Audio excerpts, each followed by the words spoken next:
ஒரு 4 டேஸாகவே இன்ஸ்டாகிராம் இல்லை YouTube open பண்ணாலே எஸ்ஆர்எம் ப்ரோ வீடியோ மட்டும்தான். என்னடா ஆச்சுன்னு கேட்டிங்கன்னா, எஸ்ஆர்எம் ப்ரோ ஒரு பெய்டு ப்ரொமோஷன் பண்ணுறதுக்காக அவரோட ஓனர்ஷிப்பை மாற்றி விட்டதுனால அவனுங்க வந்து யூடியூப் அக்கௌண்ட்டை ஸ்கேம் அடிச்சுட்டு போயிட்டானுங்க. ஸ்கேம் அடிச்சுட்டு போனது மட்டும் இல்லாமல் யூடியூப் அக்கௌண்ட்டை சேலும் பண்ணியிருக்காங்க.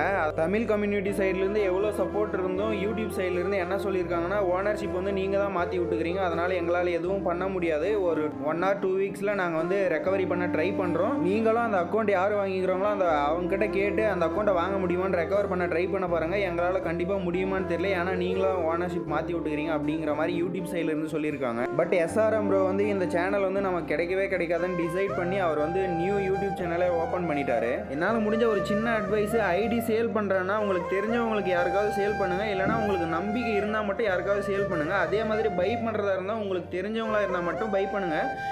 அவங்க ப்ரொமோஷன் பண்ணுறாங்கன்னு நீங்கள் வாங்கினீங்கன்னா லாஸ்ட்டாக ஸ்கேம் ஆகி நிற்கிறது நீங்கள் தான். யார் ப்ரொமோஷன் பண்ணாலும் நம்பாதீங்க. உங்களுக்கு நம்பிக்கை இருந்தால் மட்டும் ஐடியா வாங்குங்க, எங்கேயும் ஏமாறாதீங்க.